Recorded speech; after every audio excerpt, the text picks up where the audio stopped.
Gênesis capítulo 6, versículos de 1 a 10. Nos diz assim a palavra do Senhor. Como se foram multiplicando os homens na terra, e lhes nasceram filhas, vendo os filhos de Deus que as filhas dos homens eram formosas, tomaram para si mulheres, as que entre todas mais lhes agradaram. Então disse o Senhor: o meu espírito não agirá para sempre no homem, pois este é carnal, e os seus dias serão 120 anos. Ora, naquele tempo havia gigantes na terra, e também depois, quando os filhos de Deus possuíram as filhas dos homens, as quais lhes deram filhos. Estes foram valentes, varões de renome na antiguidade. Viu o Senhor que a maldade do homem se havia multiplicado na terra, e que era continuamente mau todo o desígnio do seu coração.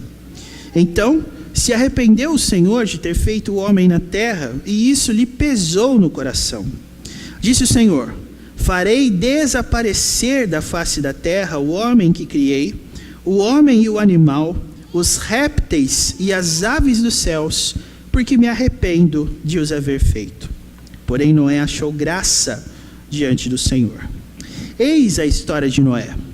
Noé era homem justo e íntegro entre os seus contemporâneos. Noé andava com Deus.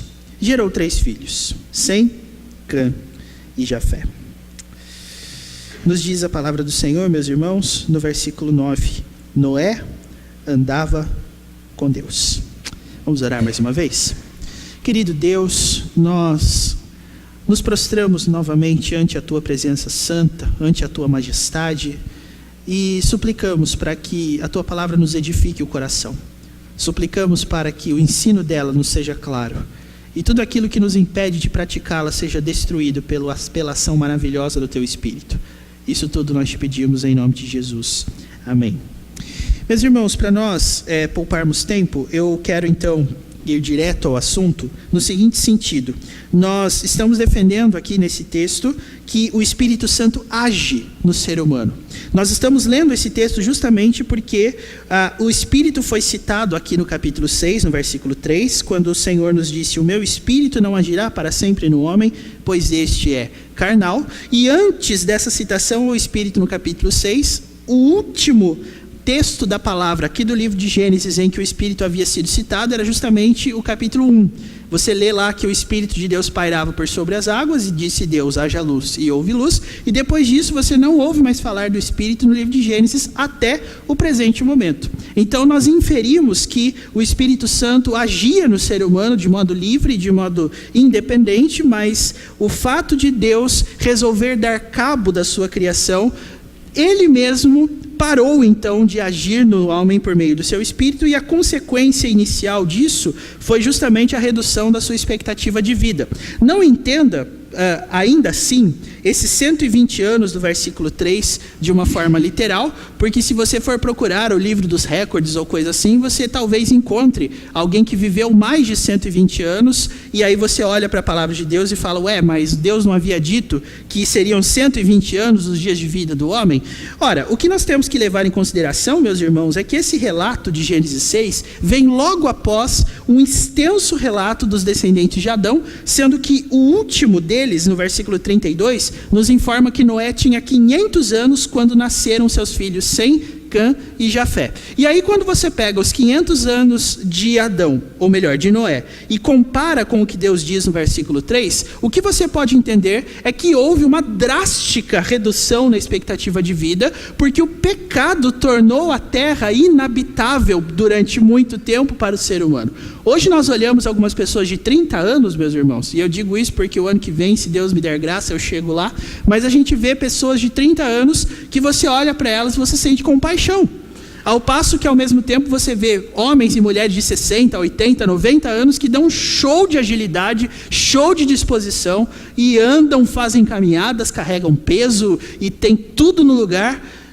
E aí você percebe, mas como que isso acontece? O mundo de antes era um mundo que permitia essas coisas. O nosso mundo nem tanto, porque nós nos alimentamos diferente, o nosso mundo é mais perigoso proporcionalmente. Então, o que nós percebemos é que quando Deus resolve retirar a sua ação para sempre no homem, você percebe que esse foi o primeiro efeito. Nós não tivemos tempo de expor isso na semana passada, mas é apenas para que você tenha isso em mente agora, para não ficar uma ponta solta dentro aqui do que nós consideramos importante no texto. Nós dissemos, meus irmãos, que o Espírito Santo age no homem em 3 áreas. A primeira dessas áreas é na busca de relacionamentos. Nós percebemos que Deus notou que a humanidade do homem, ou melhor, que a maldade do homem havia transbordado os limites quando os filhos de Deus, segundo o relato do versículo 2, quando foram contrair casamento, procuraram as filhas dos homens, e nós defendemos que isso tem a ver justamente com a geração piedosa de Adão em Sete e com a geração ímpia de Caim. Essas 2 gerações se uniram, contraíram um casamento, e os filhos de Deus buscaram as mulheres que eram filhas dos homens porque elas eram formosas. Obviamente, de novo, isso não quer dizer que os filhos de Deus são feios e que as mulheres que servem ao Senhor são feias, mas quer dizer que a beleza para o homem não é mais aquilo que agrada a Deus. A beleza da mulher não era mais o fato de ela ser auxiliadora idônea, mas sim de ela estar comprometida com todos os desejos que a carne e o pecado começaram a despertar no ser humano. Nós lembramos, meus irmãos, que Deus fez o homem e a mulher, os colocou no jardim do Éden, e eles estavam nus. E eles não se importavam. E isso é verdade não porque os 2 tinham belos corpos, mas porque a noção de casamento nunca teve a ver com beleza física e com desejo. Nós não podemos supor que Adão era uma pessoa esbelta assim como Eva, e por isso eles se uniram e ficaram juntos porque ambos eram assim. Muito pelo contrário. Nós concluímos isso porque essa é a visão que está corrente no nosso mundo. Nós dizemos que uma pessoa bonita, nós dizemos que um corpo bonito é justamente aquele que pode dar vazão e permitir que eu realize todos os meus desejos ímpios e pecaminosos. Então, quando eles pecaram, aí estar nu passou a ser um problema. E tem um escritor que hoje é a maior autoridade de Novo Testamento que está vivo, chamado D.A. Carson, ou Don Carson. Ele tem livros escritos que inclusive nós vendemos aqui, meus irmãos. O livro em que ele explica isso que eu vou acabar de falar para vocês se chama O Deus Presente. Nós ainda temos aqui na nossa livraria. E ele dedica o primeiro capítulo da sua obra para explicar esse fenômeno. Por que então que agora o ser humano dominado pelo pecado passou a se importar com essa nudez e tentou cobri-la com as folhas de figueira e tal? E aí você vai perceber que a maneira com que o homem começou a conceber relacionamentos mudou. Agora a formosura para ele era tudo aquilo que não era mais passível de ser provado e aprovado pelo Senhor. E é exatamente isso que nós pensamos também, meus irmãos. Formoso é o proibido. É por isso que dizem, alguns, entre aspas, especialistas na criação de filhos, dizem, não proíba seu filho de fazer nada, porque daí ele vai fazer. E por que isso é uma realidade? Porque essa é a conceituação de beleza que o pecado plantou no nosso coração. Deus disse, coma de todas as árvores do jardim, mas dessa aqui em específico não coma. Aí em Gênesis 3, capítulo 3, versículo 6, você vê que a mulher viu que justamente o fruto que ela não podia comer era agradável aos olhos. E aí ela foi lá e comeu. Esse é o efeito do pecado. Então é assim que nós entendemos essa questão. E como eu já expliquei isso na semana passada, com o máximo de detalhes que eu conseguia, eu quero saltar, meus irmãos, diretamente para os versículos de 5 em diante, para que eu fale então sobre as 2 demais áreas nas quais o Espírito Santo atua no homem. Nós entendemos que o Espírito é aquele que norteia os nossos relacionamentos. O Espírito faz com que nós busquemos pessoas que contribuam com a nossa santidade, não diretamente com os nossos desejos. Uma pessoa transformada pelo Senhor nutre agora um desejo expresso e manifesto de crescer em santidade. E para isso, ela precisa de relacionamentos que façam e que gerem o mesmo efeito. Por que às vezes nós temos mentes tão difíceis de serem trabalhadas? Por que nós alimentamos a nossa mente com tantas coisas ruins e às vezes o Espírito Santo parece não ter liberdade no sentido humano de agir na nossa cabeça? É só você perceber com o que você se alimenta. Se você tem um coração amargurado que gosta de reclamar, você, quando veio esse sol e esse verão com cara de primavera maravilhoso, você já começou a reclamar de saudade do frio. E aí você vai começando a conversar isso com outras pessoas. Nossa, esse sol está quente. Não, hoje mesmo, meus irmãos, eu tive esse desprazer. Estava andando a esmo, quando estava indo na casa da minha mãe. Parei no sinal, vi 2 pessoas conversando. Ai, que esse tempo quente. Ai, que saudade do frio. Que vontade, meus irmãos, de pregar a palavra para elas. Mas como eu estava passando, só deu tempo de pensar mesmo. Mas é uma das coisas que a gente fica A gente não entende como que isso acontece. As pessoas se alimentam da reclamação. Então, para que você continue se alimentando da reclamação, você vai ter que ter uma pessoa que reclame junto com você. Então, é por isso que os adolescentes, quando se juntam, tem como tema fundamental da sua amizade reclamação. Não gosto da minha mãe, não gosto da minha escola, não gosto da comida da minha mãe, não gosto da comida do meu pai, não gosto de viver com os meus irmãos, não gosto de viver com os meus irmãos, tudo presta, nessa cidade é uma porcaria, não tem nada para fazer, e tal. Reclamação, reclamação, reclamação, reclamação, reclamação, reclamação. Quem que muda esse quadro no nosso coração? O Espírito Santo. Filhos de Deus, é isso que acontece. Quando nós observamos, então, meus irmãos, a sequência dos acontecimentos, nós vamos ver que no versículo 5 e no versículo 6, nós temos duas frases extremamente importantes. E elas precisam ser explicadas por quê? Porque elas são chocantes. E por que elas são chocantes? Porque esse ponto de ver, quando Deus percebeu que os filhos de Deus e as filhas dos homens agora estavam contraindo casamento, Deus chega a uma conclusão sobre o homem no versículo 5, que é muito interessante. Ele viu, perceba aqui como o autor usa as palavras. No versículo 1, a palavra multiplicar, o verbo que está aí conjugado, se refere aos homens, como se foram multiplicando os homens na terra. No versículo 5, o que se havia multiplicado é outra coisa. O texto diz no versículo 5, viu o Senhor que a maldade do homem se havia multiplicado na terra. Então o que Deus percebeu foi que a proporção de multiplicação dos homens estava completamente relacionada com a multiplicação da maldade. E isso fez com que Deus visse uma outra coisa. Perceba, viu o Senhor, ele percebeu isso, e depois no versículo 5 ele diz assim, era continuamente mal todo desígnio do seu coração. Essa palavra, essa expressão, meus irmãos, é extremamente importante. Por quê? Porque é exatamente o relato do texto que nos mostra o que Deus enxerga quando ele vê o ser humano. Quando Deus vê o ser humano, Deus constata qual é o problema que ele tem. E, irmãos, quando nós falamos de maldade, nós temos a tendência de imaginar que os homens maus são maus por causa de atos ocasionais que eles fazem. Então, se uma pessoa mente, por exemplo, não quer dizer que ela é má. Se uma pessoa esconde coisas, atrasa coisas, não quer dizer que ela é má. Mas se uma pessoa matar outra, aí ela é má. Se uma pessoa roubar outra, aí ela é má. Não é isso que Deus enxerga. Deus percebe, meus irmãos, que o problema dessa maldade se multiplicar estava residindo exatamente no coração do homem. Por quê? Porque observe como a Bíblia não dá outra possibilidade de interpretação.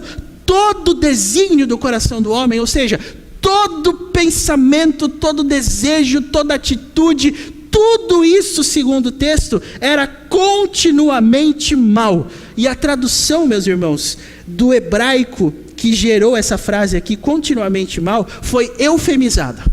O tradutor para o português não expressou de modo pleno o que está constando lá no hebraico. Porque se você ler o texto hebraico, você vai chegar à seguinte conclusão. A tradução mais adequada seria assim: viu o Senhor que todo desígnio do coração do homem era mal todo dia.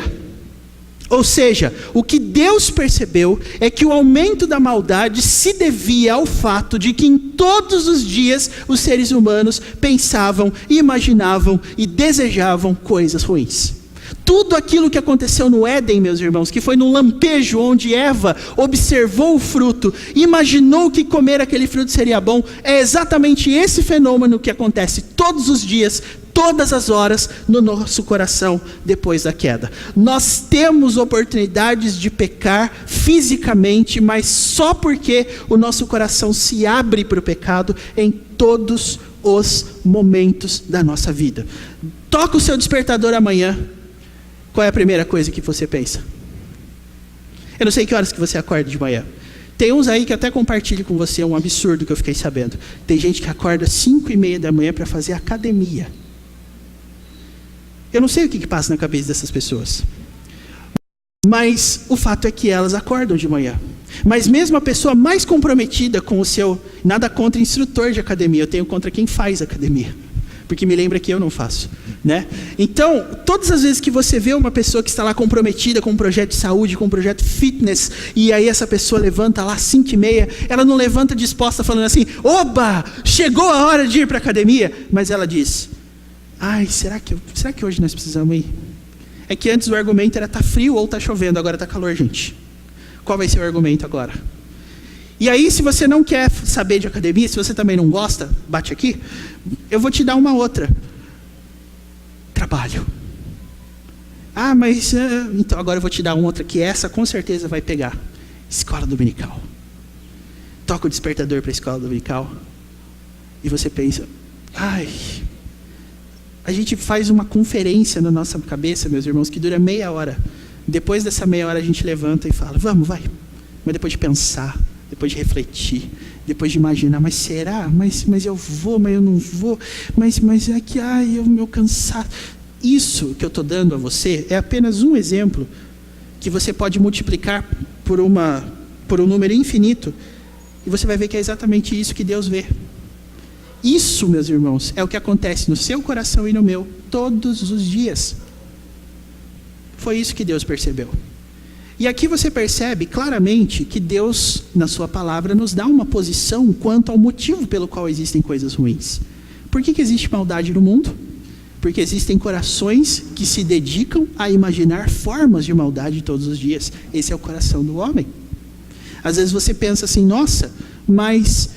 por que Deus tomou uma decisão dessa de fazer desaparecer o homem da terra? Ué, porque era o coração dele que imaginava a maldade. Meus irmãos, o que aconteceu lá no livro de Gênesis capítulo 3, que é o evento que nós conhecemos como queda, deve-se unicamente, num sentido humano e pragmático, ao coração do homem. Porque pense, Deus criou o homem perfeito. A Bíblia diz, viu Deus tudo quanto fizera e eis que era muito bom. Mas quando acontece a queda, você percebe que a tentação da serpente não foi o fator determinante para que o homem caísse em consequência com a sua mulher. O que fez com que o homem e a mulher caíssem, meus irmãos, foi o olhar que a mulher passou a ter para o pecado, juntamente com o homem, mas o texto apresenta a mulher primeiro, por isso eu disse isso. E aí a cogitação na cabeça dela, mas será que se eu comer isso? Mas será que será uma boa ideia? Será que Deus estava falando a verdade?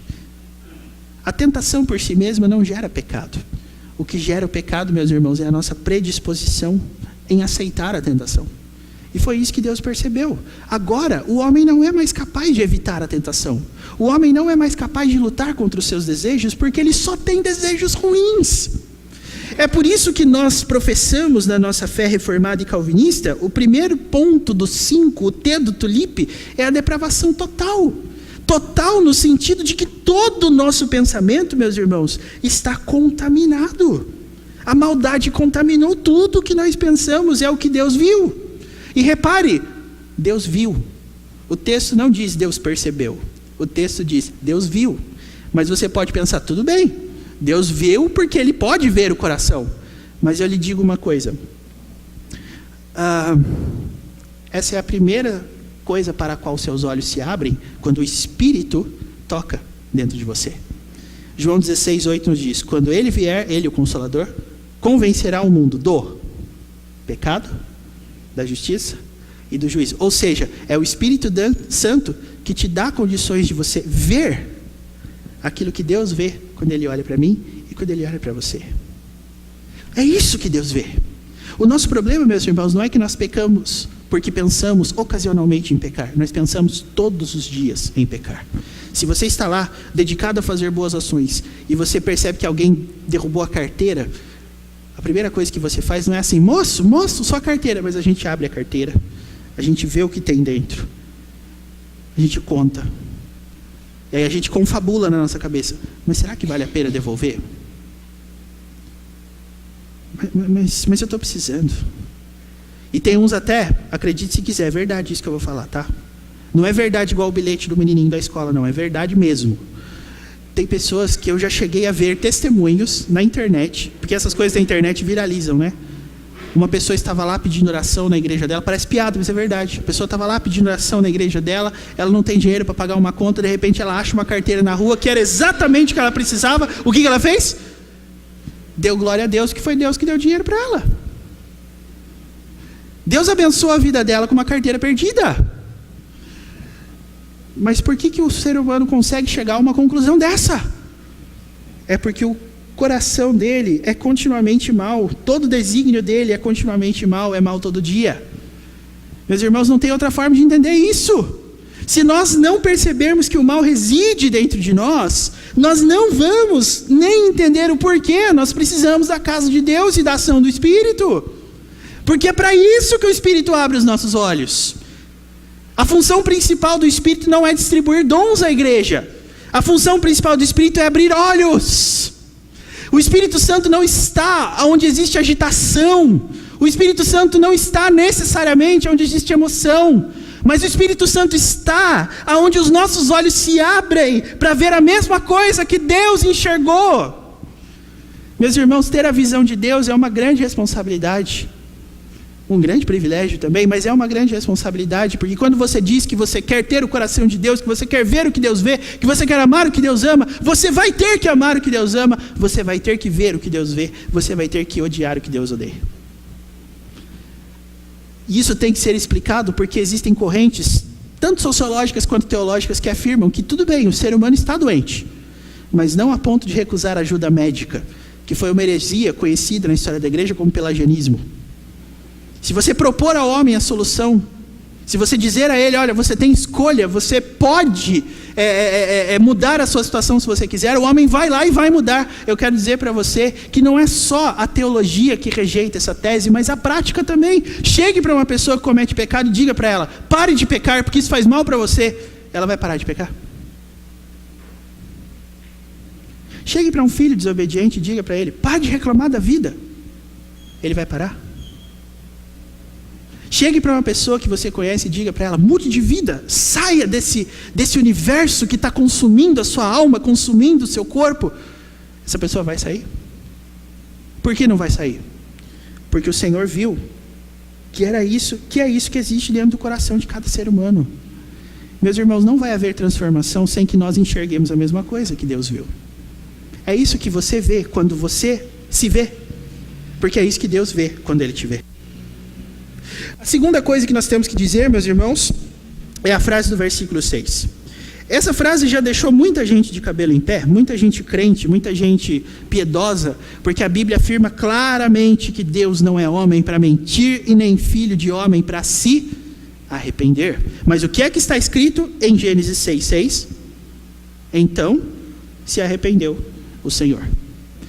Quando eu estava estudando esse texto lá na época do seminário, porque foi esse texto que eu apresentei como a minha primeira exegese, eu fiquei encucado com isso, irmãos, e eu falei, não deve ser deve ser erro de tradução. Com certeza lá no texto hebraico, o verbo que foi traduzido por arrepender aqui, não é o mesmo que foi usado lá, quando o texto disse que Deus não se arrepende. Mas aí você vai checar, e aí você descobre uma coisa, que põe tudo a perder. É o mesmo verbo. Até no texto hebraico, é a mesma coisa. Quer dizer, os mesmos autores que dizem que Deus não se arrependem, dizem que Deus se arrependeu. Assim, sem medo. E eu preciso entender isso. Então Deus se arrependeu mesmo? Ora, sim. Mas aí você vai ler os outros textos e você vai pensar, ora, não, Deus não se arrepende. Então a Bíblia afirma e nega. Nossa, e agora? O que nós vamos fazer? E eu espero, irmãos, que quando vocês lerem a Bíblia e se depararem com situações assim, que vocês fiquem exatamente do jeito que vocês estão agora. Achamos um erro na Bíblia. Porque aí você vai ver, como diria Charles Spurgeon, que a Bíblia é como um leão. Você não precisa defender o leão se defende. E é exatamente isso que eu quero me propor a fazer para você agora. E qual é a saída para nós entendermos esse arrependimento de Deus? Ora, existem duas palavras que se repetem no versículo 5 e no versículo 6. Não é por acaso que eles são sequenciais. Primeira coisa, o Senhor viu, no versículo 5, que tinha alguma coisa errada no coração do homem. E no versículo 6, o texto diz que o arrependimento de Deus lhe pesou no coração. Qual é a palavra que se repete no 5 e no 6? Coração. É exatamente o coração que vai resolver esse problema do arrependimento de Deus. Por quê? Porque aqui, meus irmãos, João Calvino tem uma interpretação brilhante aqui. Ele diz que a palavra arrependimento, o verbo arrepender-se foi usado aqui, porque essa é a emoção humana mais próxima daquilo que Deus fez. e que Deus sentiu naquele momento. Ou seja, esses versículos mostram, meus irmãos, algo único nas Escrituras, que é quando ele vê alguma coisa que ele fez e não gosta. Porque o livro de Gênesis nos afirma nos primeiros capítulos, insistentemente, que quando Deus viu tudo que ele fez, ele viu que era bom, mas agora ele viu e não viu que era bom. Então isso deixou Deus triste. Isso pesou o coração de Deus. O sentido do arrependimento aqui, repetindo, é porque essa é a palavra, a emoção mais próxima nossa que ajuda a explicar aquilo que Deus sentiu. Meus irmãos, Deus não se arrependeu porque ele fez alguma coisa errada, mas ele se arrependeu no sentido de que ele se entristeceu. E não existe tristeza pior para o ser humano do que a tristeza do arrependimento. Você vai perceber que essa é uma verdade ampliada no texto bíblico, se você olhar para a vida de Pedro. O texto diz que Pedro negou Jesus 3 vezes, depois que ele negou a terceira vez e o galo cantou, o que aconteceu? Pedro chorou amargamente, ou seja, ele não chorou assim em outro momento da vida dele. Ele chorou assim porque ele estava consumido pelo arrependimento. É claro que o arrependimento humano é algo que é consequência daquilo que eu fiz de errado. Nós não podemos afirmar que Deus errou, meus irmãos, mas o que nós podemos afirmar é que Deus se entristeceu. Desse mesmo jeito que a gente se entristece quando faz alguma coisa errada. E é esse o segundo ponto da ação do Espírito que nós vamos aqui defender. Se o Espírito Santo age no seu coração e no meu, meus irmãos, o mesmo peso do coração de Deus, no momento em que ele percebeu o estrago que o pecado fez na criação, é aquilo que nós sentimos também. O Espírito Santo ministra peso no nosso coração. E eu gosto dessa palavra peso. Sabe por quê? Porque peso, você pode até tentar dar uma interpretação emocional para essa palavra. Mas o legal é que essa palavra não tem aplicações emocionais. Quando você ouve essa palavra, peso, obviamente você sente que uma pessoa está sendo esmagada, está sendo torturada, está sofrendo.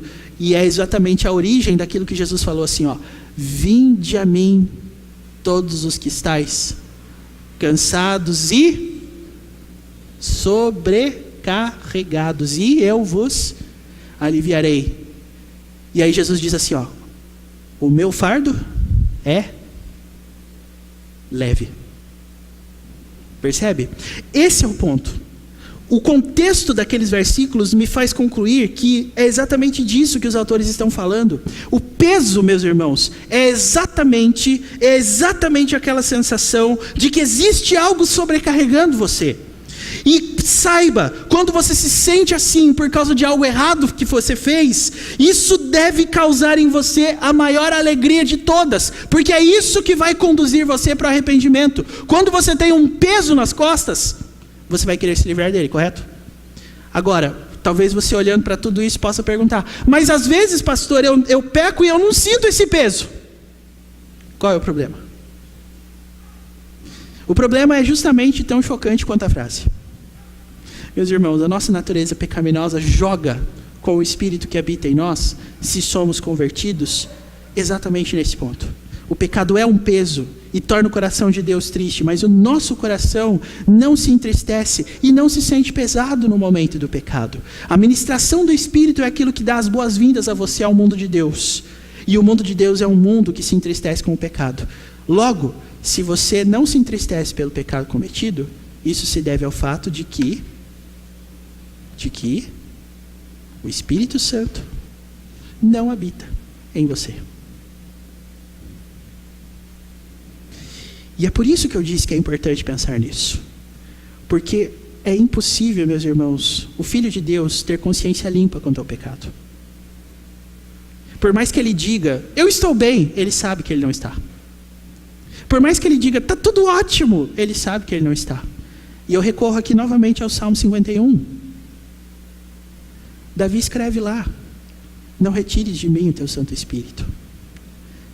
Senhor, eu não quero ser insensível à dor. E aqui lembre-se, Davi estava sendo confrontado justamente por causa de um ato de adultério, mas não foi só por causa do ato de adultério. Os irmãos já somaram quantos pecados Davi cometeu só naquele ato? Não é simplesmente o fato de ele ter se unido a uma mulher que tinha marido, mas ele matou o marido. Mas ele tentou esconder a gravidez. Tem tanta coisa errada ali. Aí quando o profeta Natan chegou e confrontou Davi, Davi escreveu o salmo como uma expressão de arrependimento. O que é que Davi percebeu? Meus irmãos, olha como a unidade da palavra de Deus é uma coisa maravilhosa. Você não precisa abrir lá, mas uma das coisas que Davi percebeu é o seguinte, Salmo 51, versículo 1. Compadece-te de mim, ó Deus, segundo a tua benignidade e segundo a multidão das tuas misericórdias, apaga as minhas transgressões. Lava-me completamente da minha iniquidade, purifica-me do meu pecado, porque eu conheço as minhas transgressões, e o meu pecado está sempre diante de mim. Aí Davi diz assim: pequei contra ti somente, e fiz o que é mal perante os teus olhos, de maneira que serás tido por justo no teu falar e puro no teu julgar. Quer dizer, Davi percebeu com o pecado dele o quanto Deus era justo e ele não. E é essa, meus irmãos, a compreensão que o Espírito Santo dá a todos nós. Foi essa a compreensão que o Espírito deu para Isaías, quando ele viu o Senhor assentado sobre um alto e sublime trono. Ele caiu no chão. E ele disse: ai de mim, porque eu sou um homem de lábios impuros. Quem é que capacitou Isaías a falar isso? O Espírito Santo. Meus irmãos, se isso está soando como algo totalmente louco, totalmente maluco na sua cabeça, isso é prova de que nós temos aprendido a olhar o Espírito Santo e a identificar a ação dele do modo errado. O Espírito Santo não está na agitação, o Espírito Santo está exatamente distribuindo esses pesos. Qual foi a última vez que você se sentiu assim? Porque é assim que Deus se sente. Porque é assim que Deus vê. Porque é isso que Deus sente quando nós erramos. Esse peso no coração. Meus irmãos, não existe nenhum outro lugar da Bíblia que diz que Deus se entristeceu desse jeito. Só aqui. Por isso que esse texto é especial. E qual foi a decisão que Deus tomou? Versículo 7. Farei desaparecer da face da terra o homem que criei, o homem e o animal, os répteis e as aves dos céus, porque me arrependo de os haver feito. Aí você pode pensar, então, de fato Deus estava falando sério, porque ele queria apagar tudo. Mas existem algumas coisas aqui, irmãos, que a gente precisa lembrar. Uma delas é a seguinte, versículo 8 fala assim: porém, quer dizer, contraponto, Noé achou graça diante do Senhor. Deus não queria destruir todos os homens. O que Deus queria destruir? A maldade. Deus destruiu alguns homens, não todos. Ou seja, já ouviu falar daquela frase assim: Deus ama o pecador, mas odeia o pecado? Falso. Sabe por que é falso? Porque veja, Deus percebeu que a maldade tinha tomado conta do coração do homem. Aí o que Deus decide fazer? Fazer desaparecer o homem. Como é que a gente luta contra o pecado? A gente corta a fonte. Coração. Deus quis fazer isso. Mas por que ele então não destruiu Noé? O texto diz que Noé, versículo 9, era justo, íntegro e andava com Deus. Quer dizer, o coração de Noé contribuía para que a maldade do homem fosse aumentando a proporções extremamente grandes? Com certeza não. Então vejam, irmãos, é assim que Deus nos ensina a tratar o que é errado, é assim que Deus nos ensina a tratar o peso. Nós sentimos o peso, nós queremos nos livrar do peso. Nós vemos o pecado, nós queremos destruir o pecado. É isso que o Novo Testamento diz que o Espírito faz. Ele mortifica o homem. Ele mortifica o ego, ele mortifica a natureza pecaminosa. Não existe forma de você fazer um acordo de paz com o seu pecado. Você tem que destruí-lo, é isso que Deus nos ensina nesse texto. Você tem que tratar o pecado como um inimigo, porque é isso que ele é. Você tem que tratar o pecado como algo que faz o coração de Deus se entristecer de uma forma que nenhuma outra coisa no mundo faz. E quem nos capacita a fazer isso é o Espírito Santo. Logo, meus irmãos, qual é a característica da ação do Espírito Santo na nossa vida? Peso. Peso. E sabe o que é o mais legal de tudo, meus irmãos? Nós temos outras preocupações, nós ficamos ansiosos por muitas razões, mas repare que em nenhum lugar onde a Bíblia fala de preocupação, de ansiedade e de medo e de quaisquer outras coisas, a Bíblia trata essas preocupações como peso. A Bíblia só trata como peso a tristeza que vem do pecado. É por isso que a Bíblia dá alguns conselhos muito interessantes e revoltantes também. Porque, sabe qual que é o conselho bíblico para uma pessoa que está ansiosa? Não fique. Sabe qual que é o conselho bíblico para uma pessoa que tem medo? Não temas.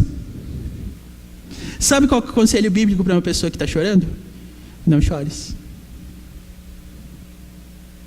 Mas qual é o conselho bíblico para uma pessoa que está com o peso do pecado? Vai para Cristo. Percebeu? É diferente. Para que nós vençamos o pecado e as circunstâncias que o pecado cria no nosso coração, meus irmãos, para que nós deixemos de temer, para que nós deixemos de chorar, para que nós deixemos de ficar ansiosos, primeiro, o nosso coração precisa ser purificado, e é isso que Deus fez aqui. Destruir. Eu vou destruir. Foi o que Deus disse. Não é por acaso que o homem mais sábio, que já passou por essa terra, escreveu o seguinte: se o Senhor não edificar a casa, em vão trabalham os que a edificam. Percebeu?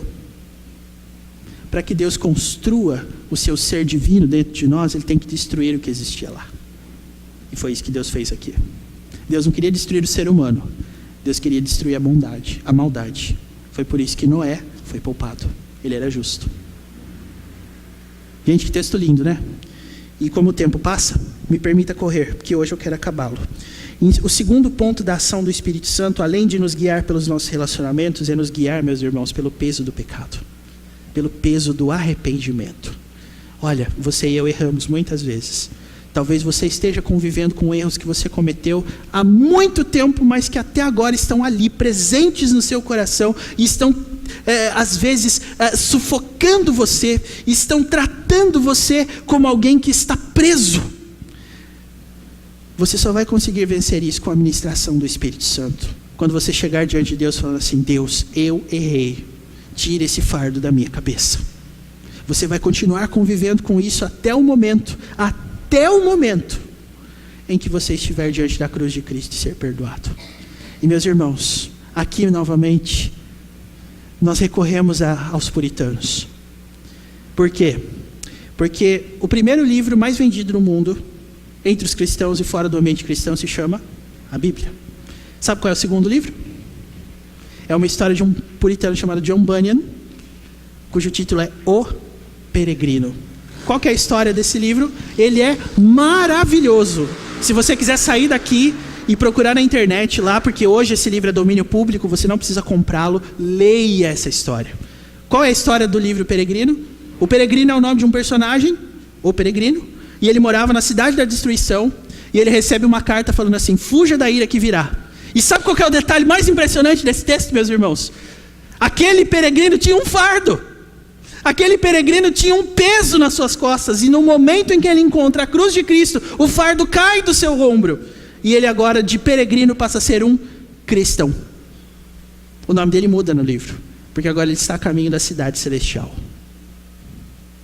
Perceba, quando a Bíblia fala de fardo, a Bíblia está falando de pecado, sim, mas não os pecados que nós cometemos. A Bíblia está falando da natureza que nós temos. A Bíblia está falando desse estado onde nós estamos inseridos, que faz com que todo desígnio do nosso coração seja continuamente mau. É desse peso que Deus quer livrar a todos os seus filhos. E nós cremos, meus irmãos, Ele vai livrar.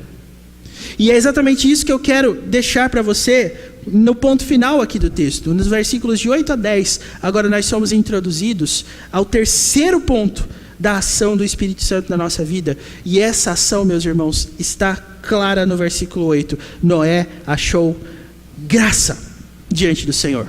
O que o Espírito Santo faz no homem? Ministra graça. E sabe como é que nós sabemos que Deus ministra graça? Sabe como é que eu sei que a história do dilúvio é uma história de graça? E não uma história propriamente dita para entretenimento das crianças ou de quaisquer pessoas que gostam de boas histórias. A história, meus irmãos, da Arca de Noé, a história de Noé é uma história interessante, porque ela nos conta como a graça de Deus trabalha. A graça de Deus preserva, mas a graça de Deus condena o resto. Porque é só você pensar, o que aconteceu com as pessoas que não entraram na arca? Resposta?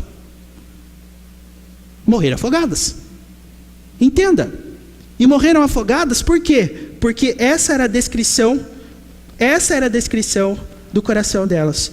Tudo que elas tinham era continuamente mal. Leia Gênesis capítulo 7 e você vai perceber que é um detalhe que eu sempre friso, quando a arca ficou pronta, Deus demorou ainda 1 semana para derramar as suas águas. Ou seja, as pessoas tiveram a oportunidade de entrar. Não entraram por quê? Porque o coração delas era continuamente mau. Certo?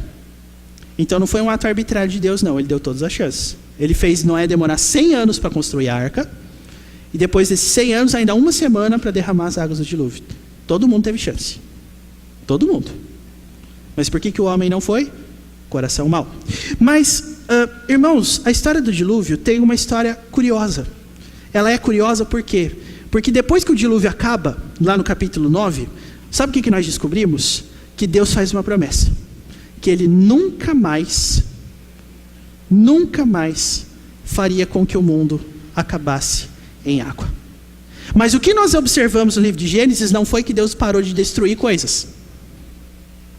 A gente percebe que Deus continuou destruindo coisas, mas não com água. Então aí você pode pensar, bom, então a promessa que Deus fez foi mais ou menos assim: eu não uso água, mas se eu puder usar fogo, beleza. Que foi o que aconteceu com Sodoma e Gomorra. E foi o que aconteceu com a Torre de Babel. Você pode perceber que a ação destrutiva de Deus no livro de Gênesis é muito interessante, e ela é diferente dessa aqui por causa do seguinte: Deus não destruiu a terra toda, mas lá na Torre de Babel, meus irmãos, Ele destruiu. E sabe o que é o mais curioso? Deus não destruiu fazendo assim: os homens estão construindo uma torre, então eu vou fazer um raio cair no chão, e aí essa torre vai queimar. Não. O que Deus fez no texto, que os irmãos sabem a história? Deus confundiu a linguagem. Isso é muito interessante. Por que Deus fez isso? Não era mais fácil fazer a construção inteira cair? Deus não queria que ela fosse construída de fato. Por que ela não caiu? Ora, Deus confundiu a linguagem, meus irmãos, porque língua é justamente um reflexo do quê? Agora, se você pegar a língua de Deus, você vai perceber: e viu Deus tudo quanto fizera, e eis que era muito bom. Como é que Deus criou todas as coisas mesmo? E disse Deus, haja luz, e houve luz. O que os homens pensam quando eles dizem? Pensam em construir coisas que vão atentar contra a santidade de Deus. O que Deus faz? Destrói, com a linguagem. Aí, o que é interessante é que a destruição de Sodoma e Gomorra, em Gênesis 19, foi interessante também porque Deus mandou fogo. Mas tinha gente lá, crente lá dentro também, não tinha? A família de Ló. Só que Deus não fez o fogo cair sobre todas as coisas e depois Ló foi preservado magicamente. Deus deu uma ordem para ele, vocês lembram? Sai de lá. É por isso que eu estou defendendo com vocês que a ocasião do dilúvio era diferente. O propósito de Deus na Torre de Babel, o propósito de Deus em Sodoma e Gomorra era destruir. Não sobrou nada. O propósito de Deus em Gênesis 6 não era destruir, era purificar. Não é por acaso, meus irmãos, que Deus usou o que para purificar? Água. E por que Deus usou água? Qual foi a última vez que você ouviu falar do Espírito Santo mesmo? Gênesis 1:2. O Espírito pairava sobre a face das águas. Logo, a ação do Espírito Santo aqui é clara também, meus irmãos. Deus queria, com a história da Arca de Noé, purificar. Ele queria lavar a terra da maldade. Foi por isso que ele usou água e nunca mais usou. Mas ao mesmo tempo Deus faz uma promessa. Lembra do texto que nós pregamos aqui na igreja, antes de Gênesis 6? Isaías capítulo 11. Qual é a promessa contida em Isaías capítulo 11? O conhecimento de Deus vai atingir toda a terra, como as águas cobrem o mar. Ou seja, o que vai triunfar? O conhecimento de Deus. Por meio de quê? Da água, ou seja, do Espírito.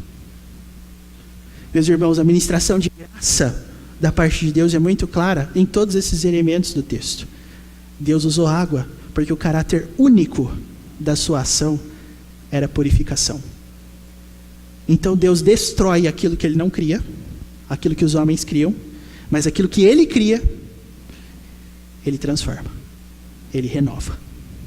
Isso é muito importante, irmãos, porque a conversão nos mostra que o pecado não é irreversível.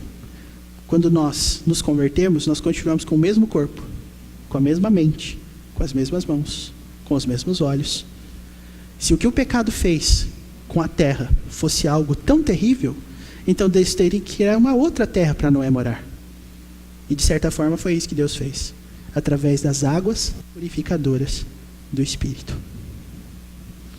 É isso que Deus faz com a gente também, meus irmãos. O pecado não é algo irreversível. Deus não tem que destruir a terra. Deus tem que destruir o pecado. Por isso que ele destruiu homens. Homens que se mantiveram rebeldes e que não aceitaram a sua santa convocação. Entra na arca. Teve gente que não caiu.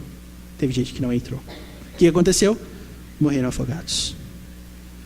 Por isso que nós dizemos, meus irmãos, que a ação do Espírito Santo é uma ação soberana. Ele envolve todo mundo.